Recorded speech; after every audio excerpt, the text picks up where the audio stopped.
కవిత్రయ విరచిత శ్రీమదాంధ్ర మహాభారతము శాంతిపర్వము తృతీయాశ్వాసము. కూతికర్త తిక్కన సోమయాజీ 1275–1260 సంవత్సరముల మధ్య ప్రచురణ తిరుమల తిరుపతి దేవస్థానములు 2013వ సంవత్సరము. వీడియో చేసినవారు కంచి త్యాగరాజులు 2024వ సంవత్సరము. కవిత్రయ విరచిత శ్రీమదాంధ్ర మహాభారతము శాంతిపర్వము తృతీయాశ్వాసము.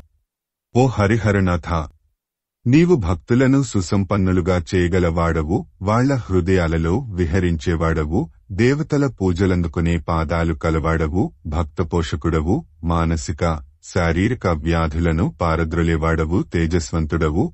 కవిత్రయ విరచిత శ్రీమదాంధ్ర మహాభారతము శాంతిపర్వము తృతీయాశ్వాసము. కాలనిరూపణాదులగు రణోపాయంబుల ప్రకారము. వచనము.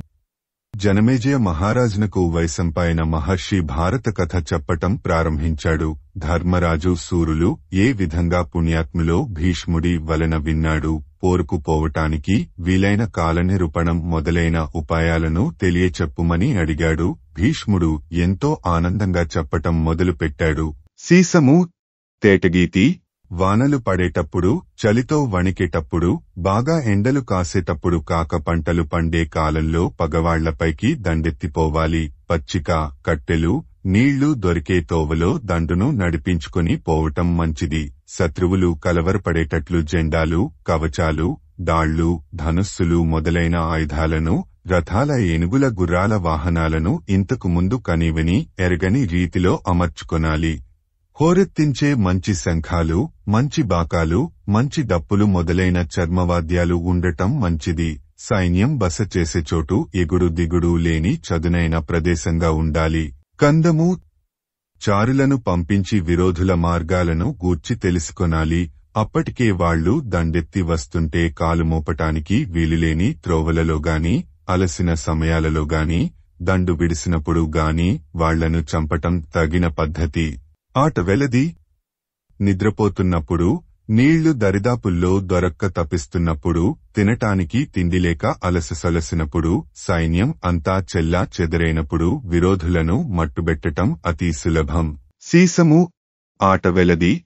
ఓ కురునాథ, చెట్లు, రాళ్లు, మెరకలు, పల్లాలు ఉండే ప్రదేశాన్ని పదాతి సైన్యానికి ఎంచుకొనాలి. నీళ్లు, బురద లేని సమతల ప్రదేశాన్ని గుర్రాల దండుకు వాడుకొనాలి. రథచక్రాల కమ్మీలు దిగబడని బురదమట్టి నేలను రథబలం కొరకు ఉంచుకొనాలి. అక్కడక్కడ చెట్లు, నీటి గుంటలు ఉండే చోట గజసేనను నిలబెట్టాలి. రాజు దగ్గర ఏ సేన ఎక్కువగా ఉంటుందో ఆ సేనకు అనువైన భూమిని యుద్ధరంగం చేయాలి. ఎండ, చలిగాలి తక్కువగా ఉన్న రోజులలో దండెత్తితే జయం తప్పక కలుగుతుంది. చంపకమాల. ఓ ధర్మరాజా, డాలు మొదలైన ఆయుధ సామగ్రిని ధరించిన వాళ్లను సేనలో మొదట నడిపించాలి.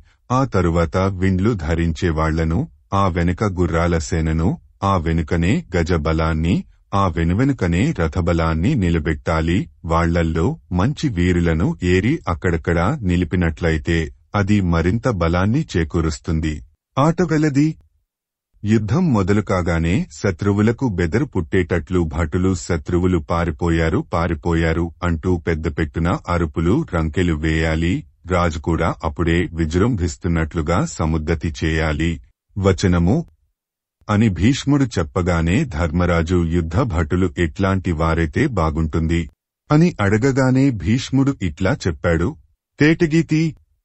ఏనుగు మరో ఏనుగుతో తలపడి విజృంభించేటప్పటి కండబలం, పులికి సింహానికి ఉన్నంత భీకరత్వం, తమ పౌరుషాన్ని ప్రదర్శించుకొనగల చాకచక్యం గల బంట్లు యుద్ధంలో అవసరం. వచనము. ఇక ఆయా దేశాల వీరభటుల స్వభావాలు ఎట్లా ఉంటాయో చెప్పుతాను వినుము. గాంధార, సింధు, సౌవీర దేశవీరులు కత్తులతో, ఈటెలతో బాగా సాధన చేసిన వాళ్లు. వీళ్లు ఏ యుద్ధం చేయడానికైనా సంసిద్ధులే. ఔసీ నరదేశం వాళ్లు అన్ని ఆయుధాలను పట్టగలిగే సత్తువ కలవాళ్లు, పుష్టి కలవాళ్లు. తూర్పుదేశం సేనలు ఏనుగులు ఎక్కిచేసే యుద్ధాలలో ఆరితేరినవాళ్లు. వీళ్లు గదాయుద్ధంలోనూ మంచి ఘటికులు, యవనులు.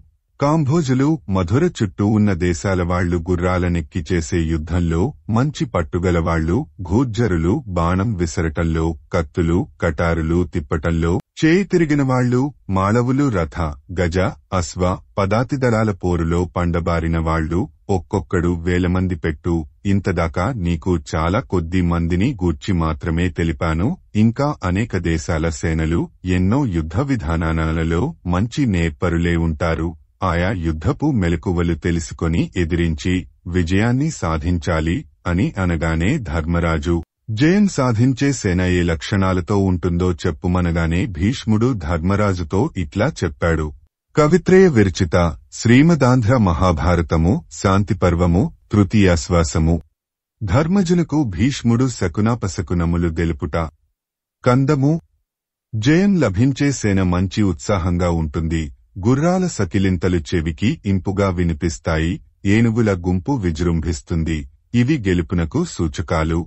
కందము. విజయం చేకూరుతుందనటానికి గుర్తుగా జంతువులు పక్షులు అనుకూలంగా తిరుగుతాయి. చిరుగాలులు వీస్తూ సంతోషపెట్టుతాయి. సైన్యంలో నుండి శుభంకరమైన పల్కులే వినిపిస్తాయి. కందము. ఓ బిడ్డా, విజయం పొందే సేన సమరానికి సాగిపోయేటప్పుడు అగ్నిజ్వాలలు ఎర్రగా కుడివైపుగా మండుతాయి. యుద్ధ భేరీలు ధణధణమంటూ భోరున మ్రోగుతాయి. కందము అని చెప్పి భీష్ముడు తిరిగి ఇట్లా అన్నాడు. అయితే ఓరకనే ఎదుర్కొన్న శత్రువుల పొగరు అణచటం మంచిదే. ఇంకొక విషయం కూడా బాగా వినుము. తనకు తానే యుద్ధానికి తలపడితే మాత్రం ఎట్లాంటి రాజుకైనా పాపం చుట్టుకొంటుంది. కందము. ఓ ధర్మరాజా, నడిగట్టు తెగిన చెరువు నీళ్లను, బెదిరి పారిపోయే క్రూరముగాలను, యుద్ధం చేసే ఓపికలేక పిరికితనంతో పారిపోయే సైన్యాన్ని అడ్డుకొనటం ఎట్లాంటి మహామహుడికైనా తగదు. కందము. ఒక విషయం వినుము. సైన్యంలో కొద్దిమంది అయినా తెగించి ఎంతో పరాక్రమంతో ఎంతో ఉత్సాహంతో విరుచుకుపడితే ఆ సైన్యం ఎంత పాటిదైనా చెల్లాచెదరిపోతుంది. ఎంత సామర్థ్యం కలవాళ్లకైనా పోరాడటం సరైన పద్ధతి కాదు. ఎక్కువ సైన్యం ఉంటేనే జయించటం సాధ్యం అనుకొనకూడదు. ఒక్కొక్కప్పుడు తక్కువ సైన్యం ఉన్నా జయించవచ్చని భావం. కందము. ఓ రాజా, ఓర్పు వహించటం మంచిదే కాని శృతిమించిన సహనం దైన్యానికి త్రోవతీస్తుంది. పగవాడు పొగరుబోతు అయితే యుద్ధం చేసి గెలవాలి. మిగిలిపోయిన శత్రువుల పట్ల ఎంతో శాంతి, దయ కనబరచాలి. కవిత్రయ విరచిత శ్రీమదాంధ్ర మహాభారతము శాంతిపర్వము తృతీయాశ్వాసము. రాజు పగడేడనుండవలయు విధము. వచనము. భీష్ముడితో ధర్మరాజు రాజు విరోధుల విషయంలో ఎట్లా ప్రవర్తించాలి అని అడిగాడు. భీష్ముడు ఒకప్పుడు బృహస్పతి ఇంద్రుడికి చెప్పినట్లుగానే నీకు చెప్పుతాను వినుమని ధర్మరాజుతో ఇట్లా చెప్పటం ప్రారంభించాడు. చంపకమాల. పగవాడిని తుదముట్టించాలన్నా పాడు చెయ్యాలన్నా అనువుకొరకు వేచి ఉండాలి. అంతేకాని కరుకుగా మాట్లాడిగాని, వ్యర్థంగా మాటలాడిగాని, పుల్లవిరుపు మాటలాడిగాని, అబద్ధాలాడిగాని వాళ్లను కలవరపెట్టకూడదు. అట్లా రెచ్చగొడితే తాను తలపెట్టిన ప్రయత్నాలకు అడ్డుపుల్లలు పడతాయి. వాళ్లను మోసగించని రీతిలో నమ్మినట్లు మాటలలో కనబరచాలి. కాని లోపల ఏ మాత్రమూ నమ్మకం పెట్టుకొనకూడదు. చంపకమాల. తన గురి నుండి తప్పించుకొని తన స్థానంలో దిటవుగా ఉన్న పక్షికి, జంతువుకు కలిగే భీతిని పోగొట్టటానికి ఆయా పక్షుల జంతువుల కూతలు అరుపులు పెట్టించి రప్పించి చివరకు వాటి ప్రాణాలు తీయటానికి బోయవాడు పూనుకొంటాడు. అట్లాగే పగవాడి మీదికి పోయేటప్పుడు రాజు వాళ్ల దగ్గరి వాళ్లు వినేటట్లు తీయగా కమ్మగా ఇచ్చకాలాడి తప్పించుకొన్న శత్రువును రప్పించి చంపటం తగిన వ్యవహారం అనిపించుకొంటుంది. ఉత్పలమాల. చేజిక్కిన శత్రువును ఎట్లాగైనా జయించవచ్చనే గట్టి నిర్ణయాన్ని లోపల పెట్టుకుని పగవాడిని అదే పనిగా అవమానించటం. ఎప్పుడూ పగతో ఉండటం, సరైన సంధి కుదుర్చుకునే సమయంలో రాజ్యపు సరిహద్దులను నామరూపాలు లేకుండా చేయటం అనేవి తగని పనులు. కందము.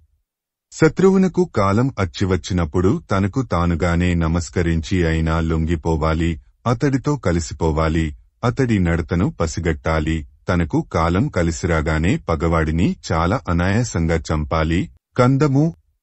పగవాడి మీద రాజు ఎంతో జాలిపడినట్లుగాని ఎంతో దురుసుగా ఉన్నట్లుగాని బయటపడకూడదు. ఒడ్డును దాటి మెల్లగా దానిని కోసి విస్తరించే నది మాదిరిగా శత్రువులను మెల్లమెల్లగా ఆక్రమించుకొనాలి. కందము ఒకేసారి ఎక్కువ మంది మీద ద్వేషం పెట్టుకొనకూడదు. తగ్గి ఉన్న పగవాడిపై పగబట్టాలి, కాని మిగతా శత్రువులతో ఆత్మీయంగా మెలగాలి. వచనము కవిత్రయ విరచిత శ్రీమదాంధ్ర మహాభారతము శాంతిపర్వము తృతీయాశ్వాసము. కాలకవృక్షీయ మహాముని క్షేమదర్శికి చెప్పిన హితవాక్యములు. భీష్ముడితో ధర్మరాజు సొంత బలగమ్మలనో ఇతరుల వలననో రాజ్యం కూలిపోయి అగచాట్లు పడే రాజు తన బాధను ఎట్లా దిగమింగుకొనాలో చెప్పవలసింది అనగానే కోసలదేశపు రాజు క్షేమదర్శి విదేహ దేశపు రాజు చేతిలో రాజ్యాన్ని పోగొట్టుకుని చాలా వెత పొందాడు. ఇంతకు మునుపు తాను పరిపాలించేటప్పుడు మంత్రిగా ఉండి అడవులలోనికి వెళ్లిన కాలకవృక్షీయుడి నీడపట్టున చేరి నీ వడిగినట్లే అడిగాడు. ఆ రాజునకు ఆ ముని చెప్పిన విషయాలే నీకు వినిపిస్తాను, ఆలకించుము అని భీష్ముడు ఇట్లా అన్నాడు. తేటగీతి.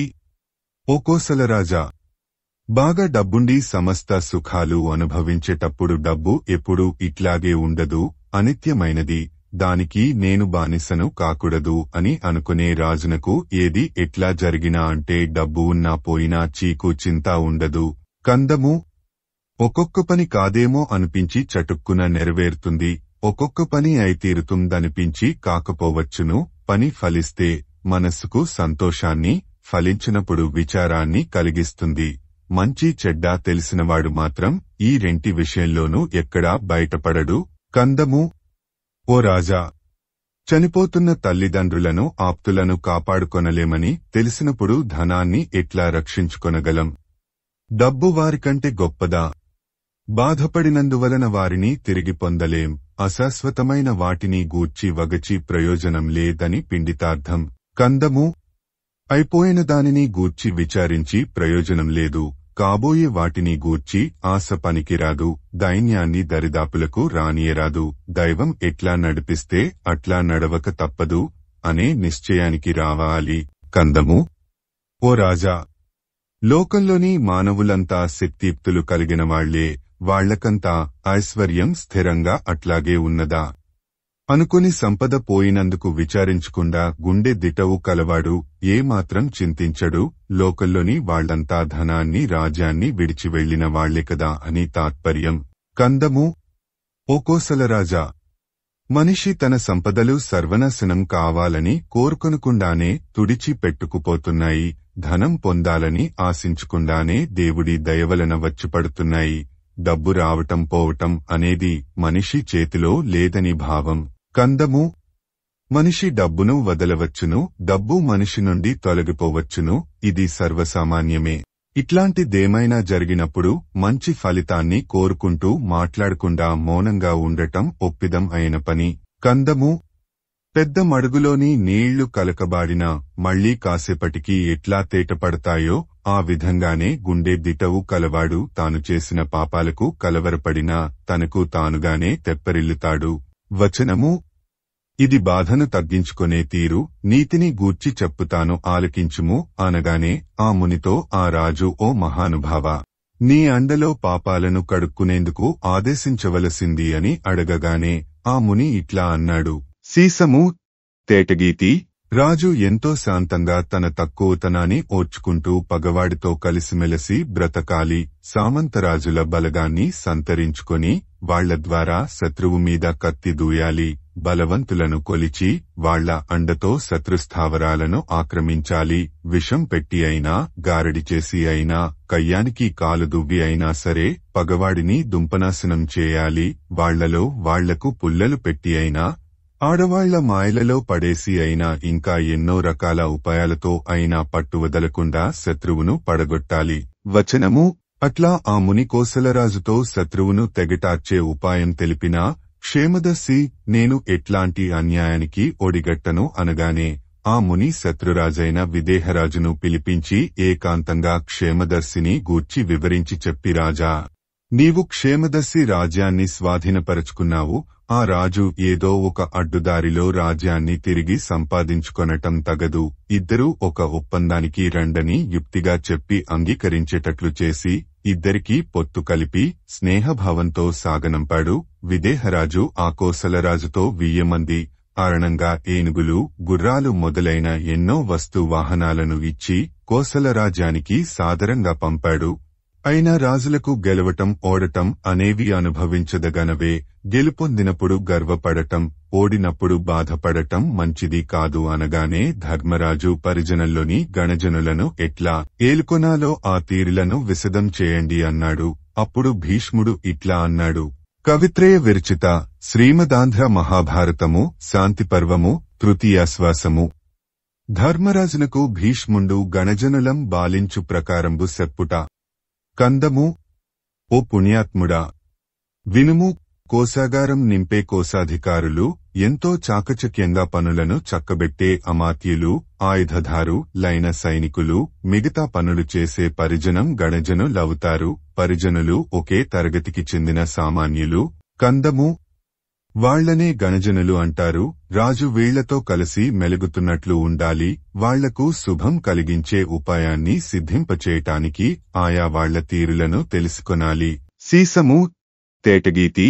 ఈ గణం జనులు ఒక తెగకు చెందిన వాళ్లే అయినా మంచి చెడ్డలు లేని వాళ్లే. వాళ్ల తెలివిని, పౌరుషాన్ని, గొప్పతనాన్ని గూర్చి లెక్కపెట్టరు. అందువలన ఎట్లాంటి వాళ్లతో అయినా సరే విరోధం పెట్టుకొంటారు. ఈ కారణంగా లోపల విభేదాలు వస్తాయి. ఇది ఆసరా చేసుకుని శత్రువులు చేరదీస్తారు. గణజనంలో ఇట్లాంటి మనస్పర్ధలు ఏర్పడితే మూలగద్దెకే ముప్పు వస్తుంది. కాబట్టి ఇదంతా రాకముందే వాళ్లందరినీ రాజు మంచి మాటలు చెప్పి, దానధర్మాలు చేసి, గౌరవించి ఆదరించాలి. వాళ్లలో వాళ్లు విడిపోకుండా చూచుకుంటూ పనులు చక్కదిద్దుకొనాలి. చీలికలు వస్తే మాత్రం మొదటికే మోసం వస్తుంది, రాజ్యం కుప్పకూలిపోతుంది. కందము. ప్రతి పనిలోనూ గణజనులంతా ఒక్కటిగా ఉంటే ఆ రాజు రాజ్యంలో సిరి తాండవిస్తుంది. కనుక గణ విధానాన్ని పనిపెట్టుకుని శ్రద్ధగా పరిశీలించుకుంటూ ఉండాలి. కవిత్రయ విరచిత శ్రీమదాంధ్ర మహాభారతము శాంతిపర్వము తృతీయాశ్వాసము.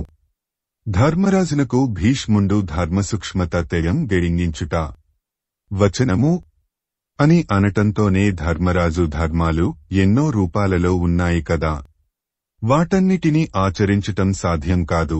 కనుక ఏ ధర్మాన్ని ఆచరిస్తే మానవుడు ఈ లోకంలోనూ పై లోకంలోనూ హాయిగా ఉండగలుగుతాడు అని అడగగానే భీష్ముడు ఈ విధంగా చెప్పాడు. సీసము. తేటగీతి.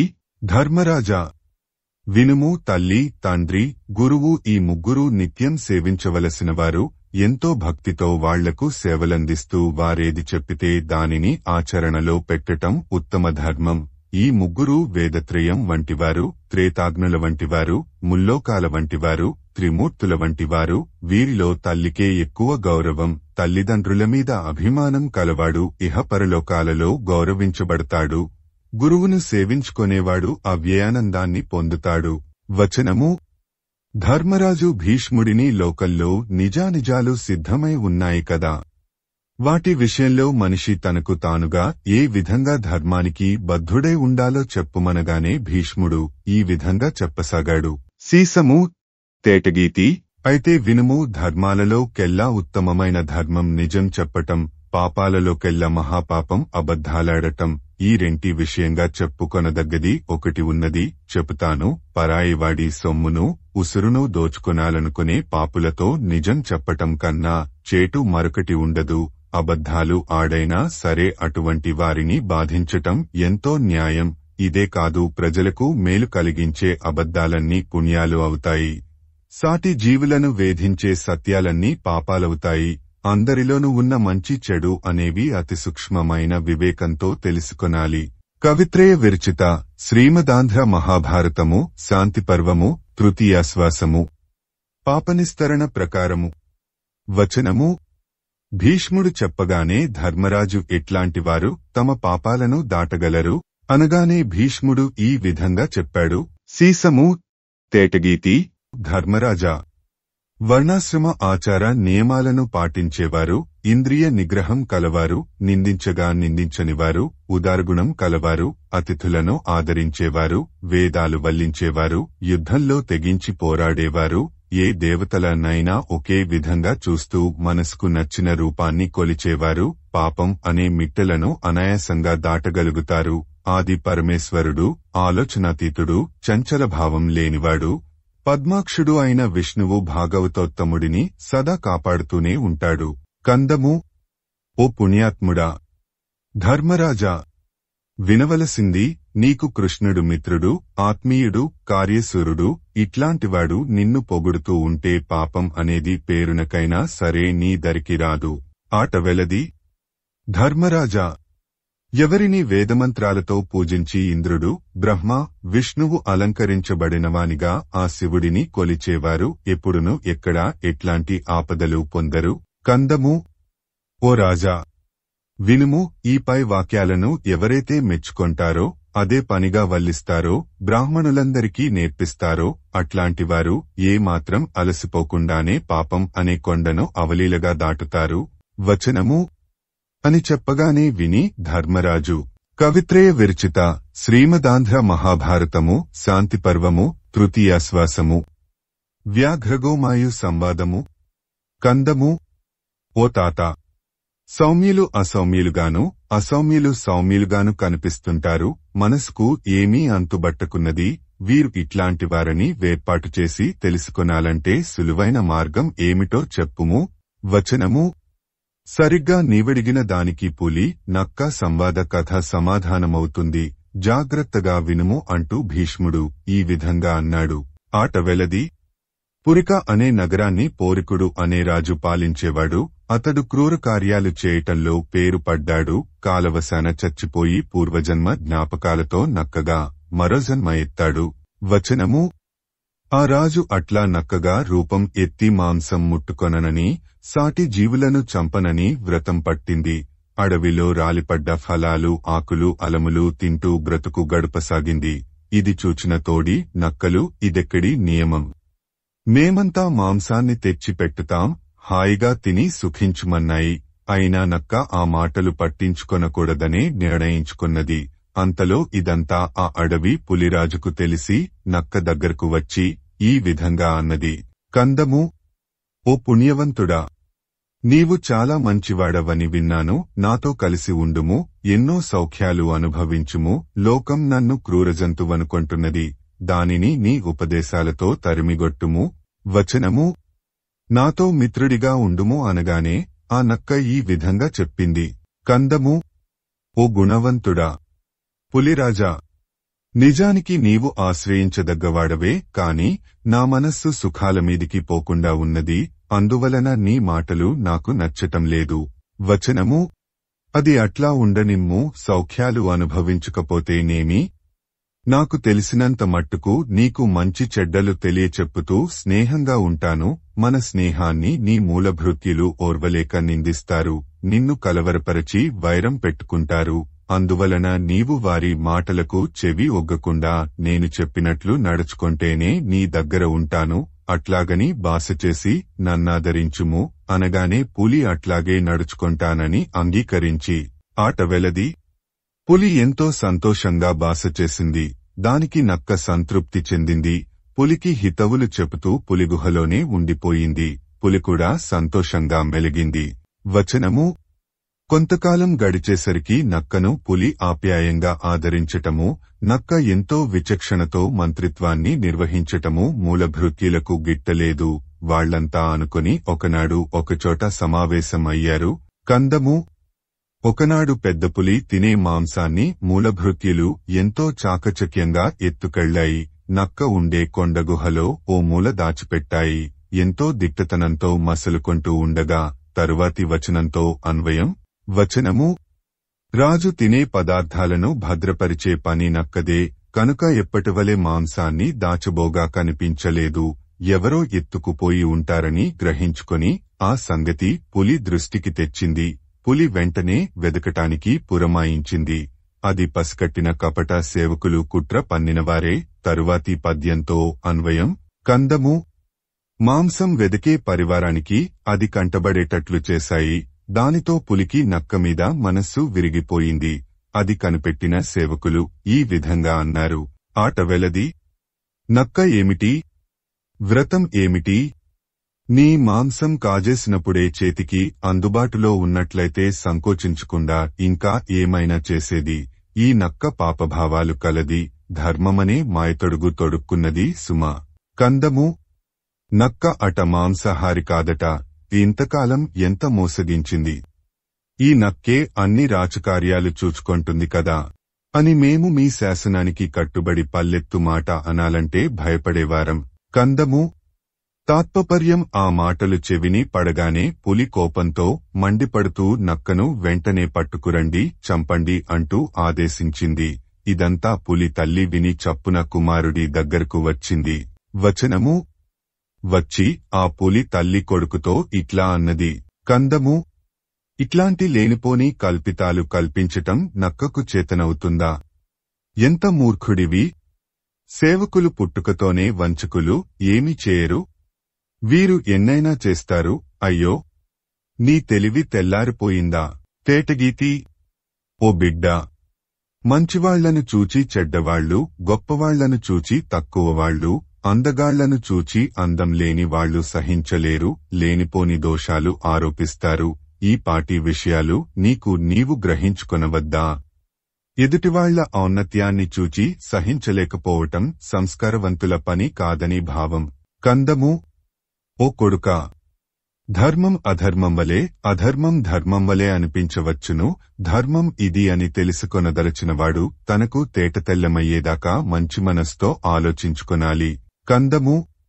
ఈ నక్క వచ్చిన దగ్గరి నుండి చేసిన అపకారాన్ని చూచి అయినా ఇట్లాంటివాడు ఇట్లా చేస్తాడా అని ఒక్క క్షణం యోచించుకొనవద్దా? కందము.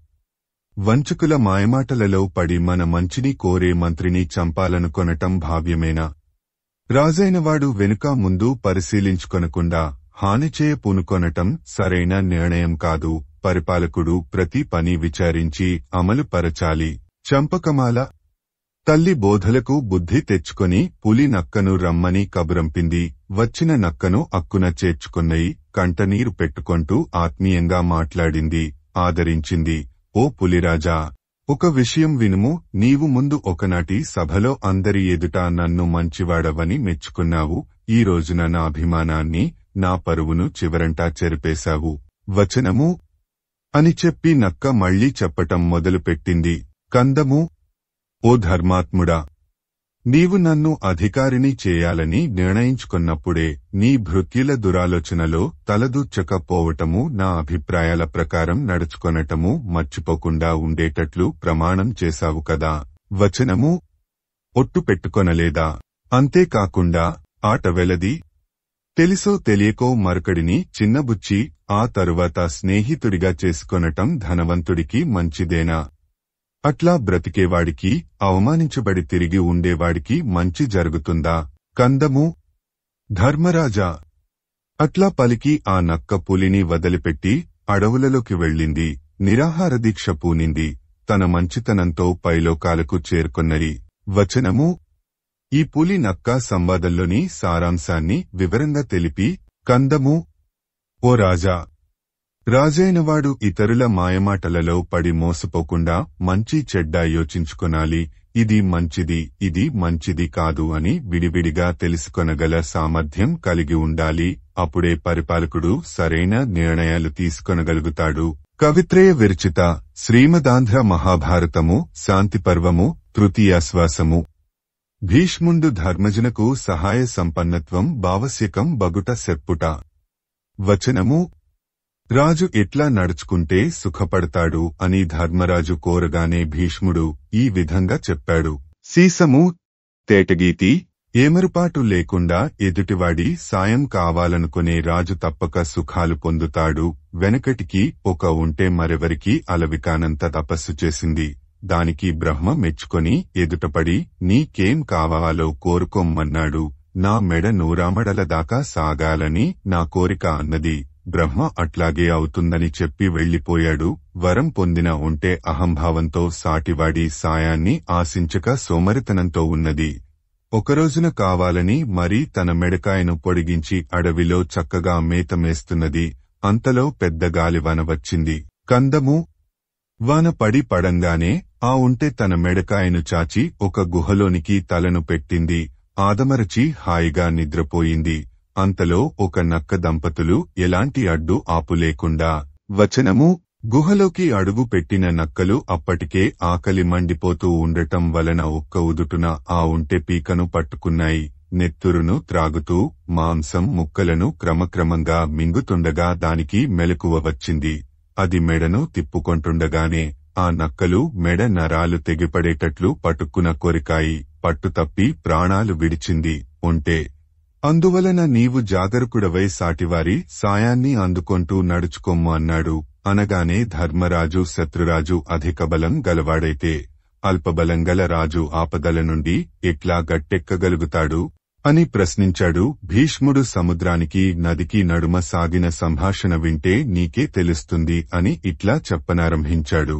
కవిత్రయ విరచిత శ్రీమదాంధ్ర మహాభారతము శాంతిపర్వము తృతీయాశ్వాసము సముద్ర సరిత్సంవాదము తేటగీతి సముద్రం నదులతో ఆనందంగా సల్లాపాలు సాగిస్తూ ఇట్లా అడిగింది. మీరు మంచి ఊరవడితో పొంగిపొర్లి పారేటప్పుడు మీ గట్లమీది చెట్లు కూలిపడిపోతుంటాయి కదా, మరి ప్రబ్బలి చెట్లు తుంగ జాతికి చెందిన చెట్లు పడిపోవేమిటి? అవి మీకు ఏమైనా ఒరగపెట్టాయా ఏమిటి? అవి మిమ్మల్ని ఏమైనా సంతృప్తి పరిచాయా ఏమి? వచనము లేక వాటిని పెళ్లగించటం మీ వలన కాకపోవటం వలన ఏ కారణంగా ఆ ప్రబ్బలి చెట్ల మొదళ్లు పెకిలించబడటం లేదు అని అడగగానే గంగానది ఈ విధంగా సమాధానం ఇచ్చింది. కందము ఓ సముద్రుడా, మా గట్లమీది చెట్లన్నీ తమ బింకం సడలనీయకుండా నిలబడతాయి. అందువలన నీటి వేగాన్ని తట్టుకోలేక నిట్ట నిలువునా కూలిపోతుంటాయి. ప్రబ్బలి చెట్లు ఆ విధంగా కాకుండా నీటి వేగాన్ని బట్టి వంగి ఉండి ఆ ఉరవడి తగ్గాక ఎప్పటివలే సజీవంగా నిలబడి ఉంటాయి. వచనము అని గంగ సమాధానం చెప్పింది. కనుక ఆ నీటి ప్రబ్బలి చెట్ల తీరును గ్రహించుకొని ఆటవెలది. బలహీనుడైన రాజు తన బలాన్ని ఎదుటివాడి బలాన్ని అంచనా వేసుకొనాలి. మొండిగా పోరుకు దిగకూడదు. పగవాడి మిడిసిపాటును యుక్తిగా తొలగించుకొనాలి, దాటవేయాలి. అప్పుడే ఆ రాజు ఎట్లాంటి చెరుపు లేకుండా నిలబడగలుగుతాడు. సమయానుకూలంగా పనులు చేసుకునేవాడికి ఎట్లాంటి ఆపదలు రావని భావం. వచనము అదంతా ఆలకించిన ధర్మరాజు మంచి కులస్థుడైన సేవకుడు పదవికి తగ్గట్టుగా జతపడకపోతే రాజు ఏం చేయాలి అని అడిగాడు. దానికి భీష్ముడు ఈ విధంగా చెప్పటం మొదలు పెట్టాడు. సీసము తేటగీతి కవిత్రయ విరచిత శ్రీమదాంధ్ర మహాభారతము శాంతిపర్వము తృతీయాశ్వాసము కుర్కుర నీచత్వముం దెలుపునట్టి ఇతిహాసము. దీని గూర్చి ఓ కథ చెప్పుతాను వినుము. పూర్వం ఒక ముని ఎవరూ చేయనలవి కానంతగా తపస్సు చేశాడు. అతగాడు దయాదాక్షిణ్యాలు కలవాడు. అతడి ఆశ్రమంలో అన్ని జంతువులు హాయిగా చీకు చింత లేకుండా బ్రతుకుతుండేవి. వాటిల్లో ఒక కుక్క ఎంతో విశ్వాసంతో ఆ మునిని సేవిస్తూ ఉండేది. ఆ ముని ఎటు వెళ్లితే అటు వెంబడించి వెళ్లుతూ ఉండేది. అది చూచి సహించలేక ఒక పులి కుక్క మీద ద్వేషం పెట్టుకుని పంజాతో కొట్టబోయింది. ప్రాణభయంతో ఆ కుక్క ఆ ముని చాటుకుపోయింది.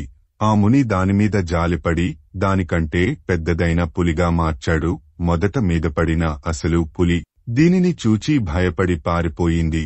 సీసము తేటగీతి అట్లా ఆ ముని ఆ కుక్కను పెద్ద పులి వెంబడిస్తే పులిగాను, ఏనుగు వెంటాడితే మదించిన ఏనుగుగాను, సింహం తరిమితే సింహంగాను, శరభం దాడి చేస్తే మరింత ఉత్సాహంకల శరభంగాను మార్చి ఎప్పటికప్పుడు భయాన్ని పోగొట్టి గెలిపించాడు. ఇట్లా రోజురోజుకు ఆ కుక్క మరింత బలం పుంజుకుని శరభం ఉగంగా ఎంతో గర్వంగా తిరుగుతున్నది. అయినా కుక్క ముందటి తన నీచ స్వభావాన్ని పోనిచ్చుకొనలేకపోయింది. వచనము ఈ విధంగా ఆలోచించింది. చంపకమాల శరభరూపంలో ఉన్న నన్ను చూచి మరో మృగం భయపడి పారిపోవచ్చును. ఆ జంతువు మీది జాలితో ఈ ముని దానిని నాకంటే మిన్నగా చేయవచ్చును. అట్లా అయితే నేను గర్వంగా తలెత్తుకొని తిరగలేను. కాబట్టి అట్లాంటి స్థితి రాకుండా నా యుక్తిని శక్తిని కలబోసి ఈ మునిని చంపేయాలి అనుకుంది. తేటగీతి ముని దివ్యదృష్టితో కుక్క చెడ్డ తలంపును గ్రహించాడు. నీచజాతి కుక్కకు ఉదాత్త స్వభావం తెలియదు కనుక ముందటి కుక్క రూపాన్ని మళ్లీ పొందుతుంది కాక అనగానే శరభరూపంలో ఉన్న కుక్క మామూలు కుక్కగా మారిపోయింది. వచనము కాబట్టి తక్కువ జాతివారిని ఎన్నడూ ఎక్కువగా ఆదరించకూడదు. అంతేకాక మరో విశేషం చెప్పుతాను వినుము.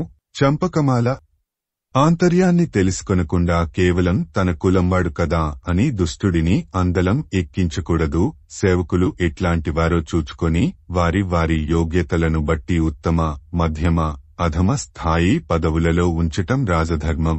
కందము ధర్మరాజా పరాక్రమం, నిజాయితీ, మంచి చెడుల వివేకం, సేవాభావం, గాంభీర్యం కలవాడు సిరికి యోగ్యుడవుతాడు. అట్లాంటివాడికి కులంతో పనిలేదు.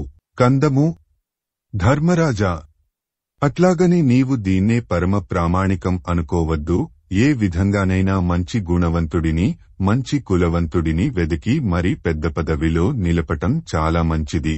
వచనము అది ఇట్లాగంటే ఉత్పలమాల ఇక్కడొకమాట చెప్పుతాను ఆలకించుము. ఎంతో బలంగల సింహం అయినా సరే శక్తి సామర్థ్యాలు ఉండే తమ జాతి సింహాల సహకారంతో ఎన్నో ఫలితాలు సాధిస్తుంది. ఇవి చాలే అనుకుని కుక్కలను చుట్టూ చేర్చుకొంటే ననుకొన్నవి నెరవేర్చుకొనలేదు. చంపకమాల రాజా పరిజనానికి నేర్పు, కులము ఉండాలి. అవి లేనివారు కోట్ల కొద్దీ ఉన్నా ప్రయోజనం ఉండదు. చాకచక్యం, పౌరుషం, స్వామిభక్తి, గొప్పతనము మనస్సులో కలిగి స్నేహితుల బలగం, మంచినడత ఉంటే ఆ రాజు ఈ ప్రపంచాన్నంతా ఇట్టే ఏలవచ్చును. అనవసరం అయిన మాటలు ఎందుకుగాని ఒకటి వినుము. రాజైన వాడికి జానతనం, పోటుతనం తప్పనిసరిగా ఉండాలి సుమా. వచనము అని భీష్ముడు చెప్పి మళ్లీ అందుకొన్నాడు. సీసము తేటగీతి వింత వింతల రంగుల రచనలుగల నెమలవలె రాజు అనేక రకాలైన నడతలతో ప్రజల హృదయాలను చూరగొనాలి. చెవి కింపు కలిగించే కేక నెమలి కూతవలే రాజు ప్రజలతో సౌమ్యంగా నెమ్మదిగా మాట్లాడాలి. వానకాలంలో శరత్కాలంలోనూ ప్రవర్తించే నెమలివలే రాజు తన మంత్రాంగాన్ని పైకి పొక్కనీయకుండాలి. నెత్తిమీద సిగతో ప్రకాశించే నెమలివలే రాజు ధర్మాన్ని నెత్తిమీద పెట్టుకొనేటట్లు చేయాలి. రెక్కల తలతలలతో నడకలు గల నెమలివలె రాజు ఉత్సాహంతో ఉరకలు పెట్టే సైన్యంతో దండయాత్రకు బయలుదేరాలి. రంగురంగుల వన్నెలతో తన దగ్గరకు రప్పించుకొనే నెమలివలె రాజు ఎంతో పెద్ద ఎత్తున జనం గౌరవంగా తన నీడపట్టున చేరేటట్లు ఉండాలి. వానకాలంలోనే విజృంభించే నెమలివలె రాజు సమయం తెలుసుకొని పగవాడి మీద పడిపోవాలి. విషం కక్కే పాములను ముక్కరు చేసే నెమలివలె రాజు తుచ్చుల కుట్రలను ఛేదించాలి. ఇదే రాజధర్మం. కందము చిన్న కంతలలోకైనా దూసుకుపోయే కాంతులవలె చాతుర్యంగల పరిజనులను ఎక్కడబడితే అక్కడ ప్రవేశపెట్టాలి. రహస్యంగా ఎదుటివాళ్ల పనులన్నింటినీ ఎప్పటికప్పుడు చాలా మెలకువగా పసికట్టాలి. సూర్యుడివలె వెలగటం రాజుకు తగును. తేటగీతి వైరం, స్నేహం ఎప్పుడూ మంచో చెడో ఏదో ఒక ఫలితాన్ని అందిస్తూనే ఉంటాయి. తనకు తానుగా చేసిన పనులలోని మంచి చెడ్డ విచారించుకొనాలి. రోజువారీ పనులను, ఆదాయ వ్యయాలను, బొక్కసాన్ని, సంపదలను స్వయంగా చూచుకొనటం రాజధర్మం. వచనము అదంతా విన్న తరువాత ధర్మరాజు దండించటం రాజులకు సామాన్యమైన విషయం కదా. ఆ దండం తీరుతెన్నులను తెలుసుకొనాలని అపేక్షగా ఉన్నది అనగానే భీష్ముడు చెప్పటం మొదలుపెట్టాడు. సీసము తేటగీతి కవిత్రయ విరచిత శ్రీమదాంధ్ర మహాభారతము శాంతిపర్వము తృతీయాశ్వాసము. భీష్ముడు ధర్మరాజునకు దండనీతి ప్రభావం బెయింగించుట.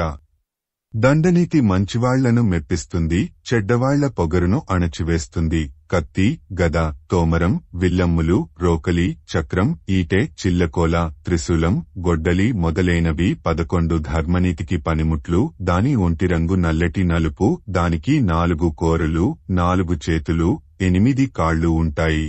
అనేకాలైన చెవులు, కళ్ళు ఉంటాయి. చూచి చూడగానే భయపడేటట్లు ఎర్రటి ముఖం, గోరోజనం వన్నెతో ఉండే జడలు ఉంటాయి. ఇవి దండం రూపరేఖలు.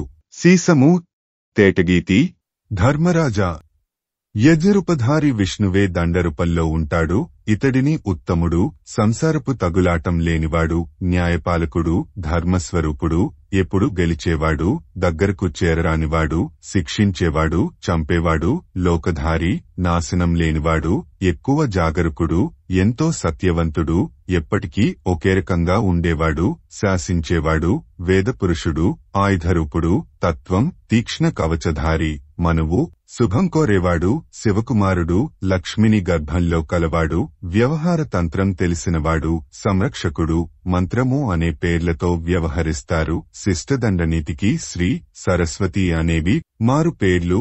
వచనము: ధర్మమధర్మం, కష్టం సుఖం, నీతి అవినీతి, లాభం నష్టం, శక్తి ప్రమత్తత అప్రమత్తత మొదలైన వాటి మొత్తం వివేచన సమస్తమైన అవస్థలు దండనీతి బాగుగా పాలించకపోవటం వలన పుట్టాయి. బాగా పాలించిన దండనీతి వలన ప్రజలు ఎల్లప్పుడూ రాజు అభివృద్ధినే కోరుకుంటారు. అందువలన రాజు తప్పక దండనీతిని ఆశ్రయించాలి.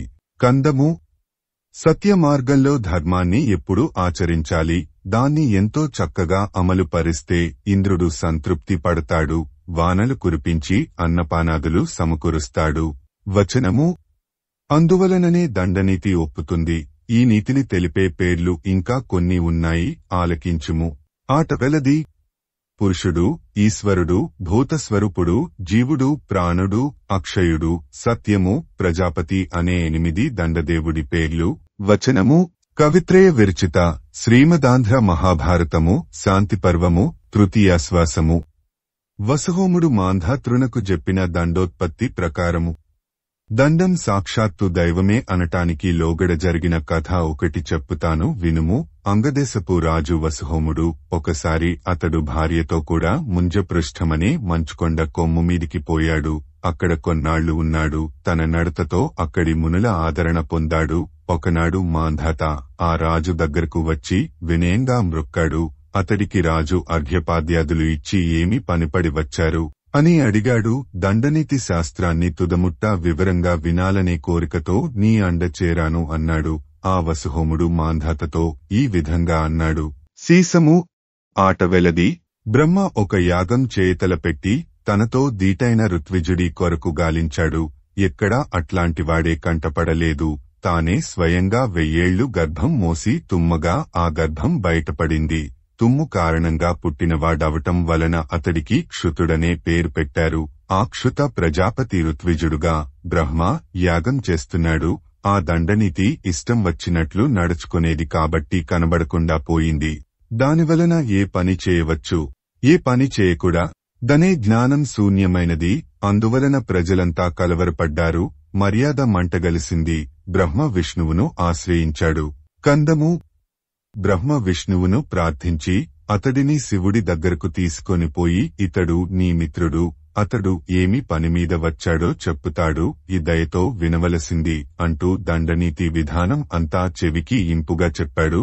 వచనము: ఆ విధంగా విష్ణువును ఆసరాగా చేసుకుని బ్రహ్మ దండనీతి మాయమవటం వలన ప్రపంచం ఎట్లా అల్లకల్లోలమైందో వివరించి చెప్పాడు. ఆ బ్రహ్మ మాటలు శివుడికి మనస్కరించాయి. వెంటనే తన మహిమతో దండాన్ని కల్పించాడు. ఆ దండానికి తానే ఆధారమయ్యాడు. సీసము, తేటగీతి: ఓ ధర్మరాజా, ఋగ్వేదం, యజుర్వేదం, సామవేదం, అథర్వవేదం అనే 4 వేదాలు, శిక్ష, వ్యాకరణం, ఛందస్సు, నిరుక్తం, జ్యోతిషం, కల్పం అనే 6 వేదాంగాలు కలిసి మొత్తం 10 విద్యలవుతాయి. పురాణం, ధర్మశాస్త్రం, న్యాయశాస్త్రం, పూర్వోత్తరమీమాంసా శాస్త్రంతో చేర్చుకుని మొత్తం 14 విద్యలు అవుతాయి. వైద్య విద్య, ఆయుర్వేదం, విలువిద్య, ధనుర్వేదం, సంగీతం, గాంధర్వవేదం, నీతి విద్య, అర్థశాస్త్రం అనే ఉపవేదాంగాలతో కలిపితే మొత్తంగా 18 విద్యలు అవుతాయి. వీటిని శివుడు ముల్లోకాల మేలుకోరి సృష్టించాడు. వచనము: ఈ విధంగా ప్రయత్నించి దండనీతిని 18 విద్యలను శివుడు విష్ణువునకు అప్పగించాడు. ఆ బ్రహ్మకు తుమ్ము పుట్టించి క్షుత బ్రహ్మను పుట్టించాడు. దండనీతి ప్రపంచంలో వ్యాపించింది. ప్రపంచం మొత్తం సంతోషించింది. బ్రహ్మదేవుడి యాగం శాస్త్రోక్తంగా జరిగింది. తన అధీనంలో ఉన్న దండనీతి శాస్త్రాన్నంతా విష్ణువు ఆంగిరసుడికి, అతడు దేవేంద్రుడికి, మరీచి భృగు మహర్షికి తెలియచెప్పారు. భృగు మహర్షి ఎంతో మంది మునులకు ఉపదేశించాడు. ఇట్లా ఈ దండనీతి శాస్త్రం అన్ని లోకాలలోకి విస్తరించింది. దండనీతితో లోకం ప్రవర్తించటం వలన మర్యాదతో మెలిగింది. కపి, శంకరుడు, రుద్రుడు, శివుడు, స్థానుడు, ఉమాపతి అనే పేళ్లతో వ్యవహరించే దండనీతిని ధర్మబద్ధంగా నడిపిన రాజు భూలోకంలోనూ పైలోకంలోనూ సర్వసంపదలను పొందుతాడు. కందము. రాజా, ఈ విధంగా వసుహోముడు చెప్పిన దండనీతి శాస్త్రం విని మాంధాత ఆ దండనీతి వైభవంతో రాజ్యాన్ని పాలించాడు. కందము. ఈ కథా వృత్తాంతాన్నంతా విన్న రాజు తన ప్రజలను ధర్మబద్ధంగా పాలిస్తాడు. ఆ రాజు చిరంజీవి అవుతాడు. తరగని పుణ్య సంపదలు అనుభవిస్తాడు. కవిత్రయ విరచిత శ్రీమదాంధ్ర మహాభారతము శాంతిపర్వము తృతీయాశ్వాసము. భీష్ముడు ధర్మరాజునకు ధర్మార్థకామంబుల తెగం గెయింగించుట. వచనము. ధర్మార్థ కామాలతో ఎట్లా నడుచుకొంటే మంచిది అని ధర్మరాజు అడుగగా భీష్ముడు లోగడ ఆంగరిష్ఠుడనే రాజు కామందకుడనే మునిని ఈ విషయం గూర్చే అడిగాడు. అతడు చెప్పినట్లుగానే నీకు చెప్పుతాను వినుము. చంపకమాల. ఓ రాజా, ఎప్పుడూ భోగం అనుభవించాలనుకునే రాజునకు ధర్మార్థాలు హరించుకుపోతాయి. కామంలో ఆసక్తిగల రాజు మంచి మార్గంలో ఉండడు, దుష్టులను శిక్షించడు. అట్లాంటి రాజు దగ్గరకు మంచివారు, పెద్దవారు, స్నేహితులు చేరరు, చెడ్డవారే చుట్టూ ఉంటారు. అందువలన అట్లాంటి రాజునకు కీడు కలుగుతుంది, చావు మూడుతుంది. ఉత్పలమాల. కనుక ధర్మం దక్కించుకొనటానికి ఆధారం అర్థం. ఆ అర్థం పట్ల నిష్ఠతో ఎట్లాగైనా ధర్మాపేక్షను వెడనాడకూడదు. కామబుద్ధితో కాక లభ్యమైన తగిన సౌఖ్యాలను అనుభవిస్తూ రాజ్యాన్ని ఏలుకునే రాజు గొప్పవాడవుతాడు. కందము. లోకం శీలాన్ని ఎంతో మెచ్చుకొంటున్నది కదా, దాని స్వరూపాన్ని విప్పిచెప్పుమని ధర్మరాజు ప్రార్థించాడు. వచనము. మళ్లీ భీష్ముడు ధర్మరాజుతో ఇట్లా చెప్పటం మొదలుపెట్టాడు. కందము. నీవు నీ కొడుకులతో తమ్ముళ్లతో కలిసి ఇంద్రప్రస్థంలో బాగా ఉండే రోజులలో దుర్యోధనుడికి కళ్లు కుట్టి ఎంతో బాధపడ్డాడు. వచనము. నీ మయసభ అందాన్ని, రాజసూయాగ ప్రాభవాన్ని చూచి అసూయపడ్డాడు. ధర్మరాజు ఇంట్లో ఎప్పుడూ 10,000 మంది బ్రాహ్మణులు బంగారు పళ్లాలలో పాయసాన్నం తింటుంటారని ఐశ్వర్యం సంపత్తి అంచనా కట్టుకుని తన దుహఖాన్ని తండ్రి దగ్గర వెళ్లబోసుకున్నాడు. అప్పుడు ధృతరాష్ట్రుడు మధురమైన అన్నపానాలు, మణులు, ఆభరణాలు, మంచి వాహనాదుల చేత నీ ఐశ్వర్యం అంతకన్నా తక్కువదేమీ కాదు. కాకపోతే ధర్మరాజు నీకంటే మిన్నగా ఉండటానికి కారణం చెప్పుతాను వినుము. ఆట వెలది. మంచి ప్రవర్తన కలవారు ఎన్నో సంపదలతో తులతూగుతుంటారు. కనుక ధర్మరాజు దగ్గర శీలం అధికం. ధర్మరాజు ఇంటి సంపదతో సరిసమానమయ్యేటట్లు అంతకంటే మరింతగా సంపద పెంపొందటానికి నీవు కూడా మంచి స్వభావాన్ని అలవరుచుకొమ్ము. వచనము. మాంధాత, నాభాగుడు మొదలైన మహారాజులంతా శీలం వలనే లోకంలో గౌరవం పొందారు. దీనిని గురించి జరిగిన కథ ఒకటి చెప్పుతాను వినుము. కందము. శీలం మూలంగానే ఒకప్పుడు ప్రహ్లాదుడు ఇంద్రుడి రాజ్యాన్ని లోబరుచుకున్నాడు. ధర్మబద్ధంగా ముల్లోకాలను తన గుప్పిట్లో పెట్టుకున్నాడు. కందము. దానికి ఇంద్రుడు రోషపడి దేవతల గురువు బృహస్పతి దగ్గరకు వెళ్లి నాకు మేలు జరిగే ఉపాయం చెప్పుమన్నాడు. బృహస్పతి శుక్రాచార్యుడి వలన నీకన్నీ తెలుస్తాయి, వెళ్ళుము, అతడు ఎంతో దయతో చెప్పుతాడు. కందము. ఇంద్రుడు శుక్రాచార్యుడి దగ్గరకు వెళ్లి అయ్యా, నా రాజ్యలక్ష్మిని తిరిగి పొందే ఉపాయాన్ని చెప్పు మనగానే అతడు ప్రహ్లాదుడి దగ్గరకు వెళ్లటం శ్రేయస్కరం, అంతా అతడే చెప్పుతాడు అంటాడు. ఆట వెలది. ప్రహ్లాదుడిని ఆశ్రయించి ఆ ఉపాయాన్ని పొందితే నీకు మంచి జరుగుతుందని భార్గవుడు చెప్పాడు. ఇంద్రుడు బ్రాహ్మణ వేషంతో ప్రహ్లాదుడి శిష్యుడిగా చేరి శుశ్రూషలు చేస్తూ ఉన్నాడు. వచనము. కొంతకాలం గడిచాక ప్రహ్లాదుడు దేవేంద్రుడి మీద జాలిపడి మాటాడాడు. ఇంద్రుడు 3 లోకాలు మీ ఏలుబడి కిందికి ఎట్లా వచ్చాయో తెలుసుకొనాలని ఉన్నదని అన్నాడు. అనగానే తరువాతి పద్యంతో అన్వయం. ఆట వెలది. ప్రహ్లాదుడు ఇట్లా అన్నాడు, నేను పాలకుడిని అని చెప్పుకోను. అహంకారంతో ఈర్ష్యపడి బ్రాహ్మణుల మనస్సును నొప్పించను. ఎంతో భక్తితో ఆ మహానుభావులకు ధనం, ద్రవ్యం ఇచ్చి ఆదరిస్తుంటాను. వచనము. నా నడవడిని బ్రాహ్మణులంతా మెచ్చుకున్నారు కాబట్టి ఇంతటి గొప్పవాడినయ్యాను. కందము.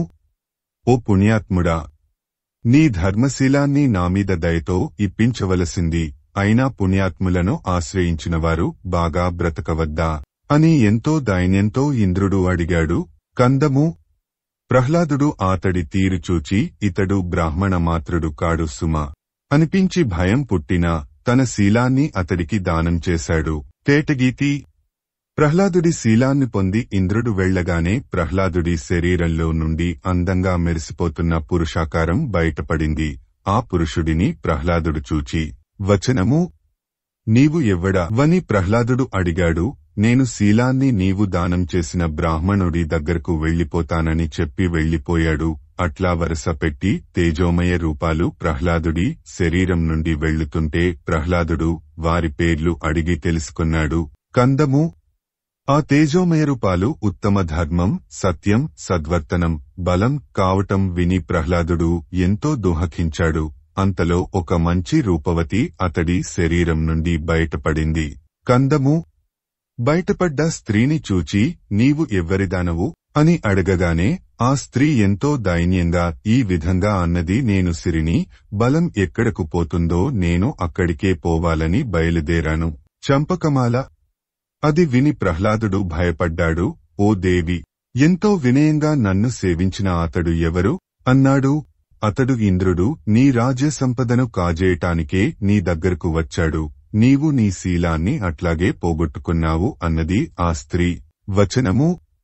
అయితే ఒక విషయం చెప్పుతాను వినుము. శీలం వలననే ధర్మం రాణకెక్కుతుంది. ధర్మం వలన సత్యం, ఆ సత్యం వలన ప్రవర్తన, ఆ ప్రవర్తన వలన బలం, ఆ బలం వలన సంపత్తి వెంటనంటి ఉంటాయి. కనుక అన్నిటికీ మూలం శీలమే అని చెప్పి సిరి, ధర్మం మొదలైన వాటితో ఇంద్రుడి దగ్గరకు వెళ్లిపోయింది. ఇట్లా ధృతరాష్ట్రుడు చెప్పాక దుర్యోధనుడు ఇంతకీ శీలం అంటే ఎట్లాంటిది అని అడగగానే ధృతరాష్ట్రుడు ఈ విధంగా అన్నాడు. కందము. మనసు, మాట, శరీరం ఈ మూటిచేత అన్ని ప్రాణులకు ఎట్లాంటి హాని చేయకుండా ఉండటమే శీలం. ఇది చాలా మేలు కలిగిస్తుంది. దీన్ని మనస్సులో పెట్టుకొమ్ము. కందము. కుమార. సాటివాడికి తోడుపడటం, సిగ్గుపాటు పనులు చేయకూడదని ఎదుటివాళ్లకు తెలియచెప్పటం, జనం ఇష్టపడేటట్లు నడుచుకోవటం ఇవి శీలానికి అవయవ సంపదలు. కందము. అని ధృతరాష్ట్రుడన్నాడని భీష్ముడు ధర్మరాజుతో ఇంకా ఇట్లా అన్నాడు, నీకు శీలం జన్మతః అబ్బిన గుణమే, అయినా నేను శీలాన్ని గూర్చి చెప్పాను కదా. ఆ మంచి ప్రవర్తనను మనసులో స్థిరం చేసుకోమ్ము. వచనము. ఆ మాటలు విన్న ధర్మరాజు భీష్ముడితో, తాత, ఆశకు అంతూ పొంతూ ఉండదు. ఆ ఆశ తీరకపోతే దానికన్నా మించిన బాధ కలుగుతుంది. దుర్యోధనుడిని మంచి దారిలో పెట్టాలని, ఉమ్మడిగా ఉండాలనే చూశాను. ఆ మహానుభావుడు నా ఆశను తీర్చకపోగా నన్ను దుర్బుద్ధిగా చేశాడు. అదే నాకు బాధగా ఉన్నది. ఆశను అణచుకొనటం చాలా కష్టం అనగానే భీష్ముడు ఆశ అనే దోషాన్ని పోగొట్టుకునేందుకు ఒక కథ ఉన్నది చెప్పుతాను వినుము అన్నాడు. కవిత్రయ విరచిత శ్రీమదాంధ్ర మహాభారతము శాంతిపర్వము తృతీయాశ్వాసము. కృతికర్త తిక్కన సోమయాజీ 1275 1260 సంవత్సరముల మధ్య ప్రచురణ తిరుమల తిరుపతి దేవస్థానములు 2013 సంవత్సరము. వీడియో చేసినవారు కంచి త్యాగరాజులు 2024 సంవత్సరము